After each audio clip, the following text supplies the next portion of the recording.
سورہ جمعہ ہے، جمعے کا ذکر خاص طور پر ہے، سورت کا نام سورہ جمعہ ہے، اور یہاں بہت سے مسائل ہیں، لیکن خاص طور پر اللہ تعالیٰ نے حکم دیا جب جمعے کی اذان ہو جائے تو اللہ کے ذکر یعنی خطبہ سننے کے لیے اب مسجد کی طرف جاؤ اور کاروبار چھوڑ دو۔ اسی لیے علماء نے لکھا ہے جمعے کی اذان کے بعد دنیاوی کاروبار کرنا جائز نہیں ہے، حرام ہے۔ سمجھ گئے بھائی؟ چاہے آپ دکان میں ہو، جمعے کی اذان ہو جائے اس کے بعد پھر آپ کاروبار نہیں کر سکتے، نہ آپ ٹیکسی چلا سکتے ہیں، نہ آپ دکان چلا سکتے ہیں۔ یہاں تک علماء نے لکھا ہے گھر میں بھی بیٹھ کر اخبار پڑھ رہے، ٹی وی دیکھ رہے، یہ بھی منع ہے۔ صرف جمعے کی تیاری کرے اور مسجد آ جائے، یہ جائز نہیں ہے، تو قرآن کا حکم ہے،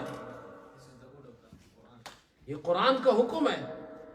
اسی لیے ہم اپنی مسجد میں کوشش یہ کرتے ہیں کہ اذان لیٹ دے، تقریر پہلے ہوتی ہے، اذان بعد میں دیتے ہیں ہم، اور یہ اسی لیے دیتے ہیں کہ تاکہ لوگ گنہگار نہ ہو۔ ہم 12:30 بجے بیان شروع کرتے ہیں، اذان دیتے ہیں 1 بجے کے بعد۔ سردیوں میں تو 12 بجے کے بعد جمعے کا ٹائم داخل ہو جاتا ہے، لیکن ہم اذان نہیں دیتے تقریر سے پہلے، ہم 1 بجے کے بعد ہی اذان دیتے ہیں۔ اسی لیے دیتے ہیں کہ جو لوگ لیٹ آتے ہیں وہ گنہگار نہ ہو۔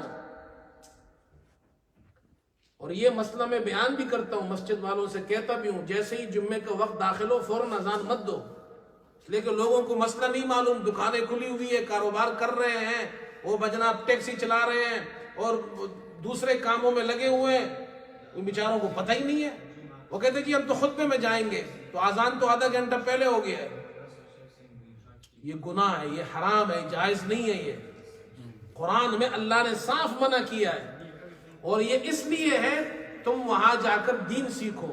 یہ کلاس ہے، ویکلی کلاس ہے، اس ویکلی کلاس کے لیے اللہ نے کہا جا کر وہاں سیکھو دین، خطبہ سنو۔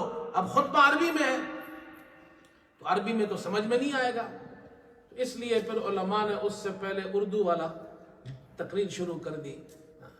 اب اس اردو والی تقریر میں ہمارے یہاں تو لوگ اردو کیا وہ عربی خطبے کے اینڈ میں پہنچتے ہیں، تو کیا سیکھیں گے، کیا دین سیکھیں گے؟ جو آدمی جمعے کے دن عربی خطبے کے آخر میں پہنچتا ہے اس بیچارے کو کیا پتا ہے، کیا دین سیکھا اس نے؟ وہ صرف یہ سمجھتا ہے مجھے 2 رکعت پڑھنی ہے بس۔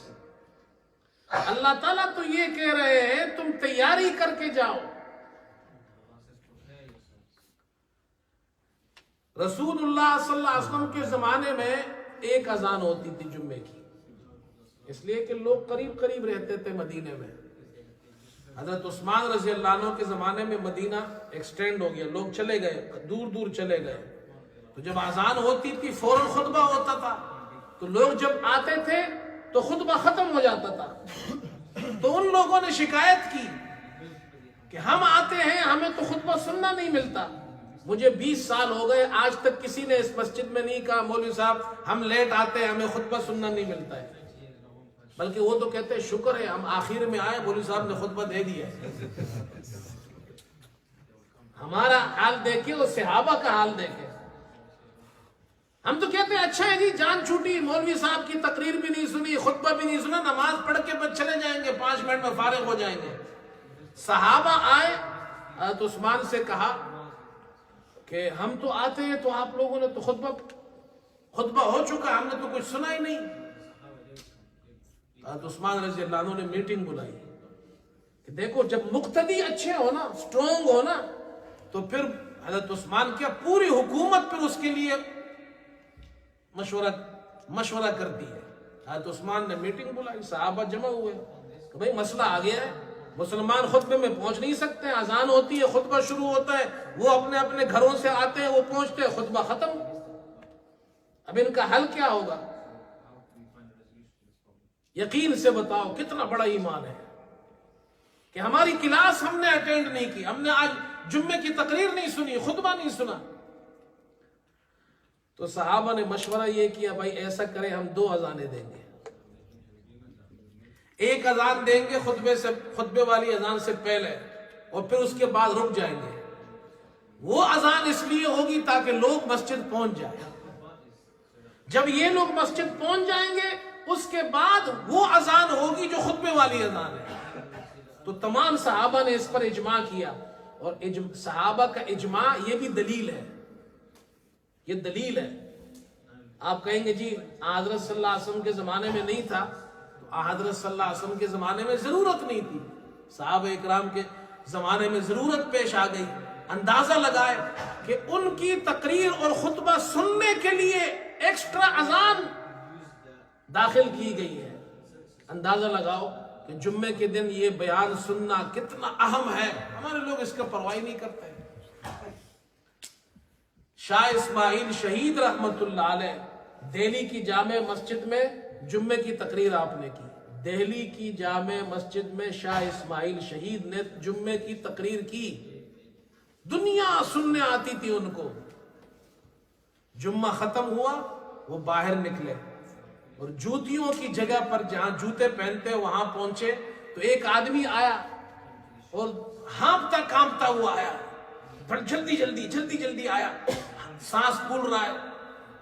جمعہ ہو گیا، جمعہ ہو گیا، شاہ صاحب کی تقریر ہو گئی، شاہ صاحب کی تقریر ہو گئی.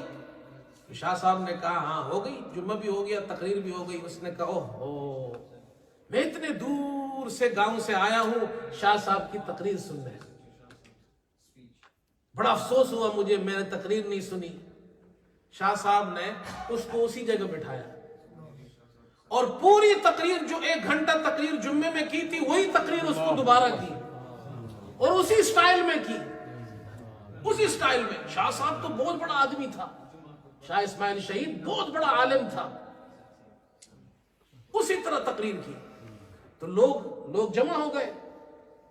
انہوں نے کہا شاہ صاحب آپ نے پوری تقریر اس ایک گاؤں والے کے لیے کی، پوری تقریر دوبارہ کی. شاہ صاحب کا جواب سنیں. کہا پہلی جو تقریر کی تھی وہ بھی اس کے لیے کی تھی، بعد میں جو کی وہ بھی اس کے لیے کی ہے. ہم نے اسی کے لیے اوپر والے کے لیے. یہ شوق تھا لوگوں میں. تو اس لیے میرے دوستو یہ جذبہ ہمارے اندر ہونا چاہیے. ہمارا جمعہ مس ہو گیا، ہمارا خطبہ مس ہو گیا، ہمارا بیان مس ہو گیا، ہمارا درس مس ہو گیا، اس پر افسوس ہونا چاہیے مسلمان. آگے سورہ منافق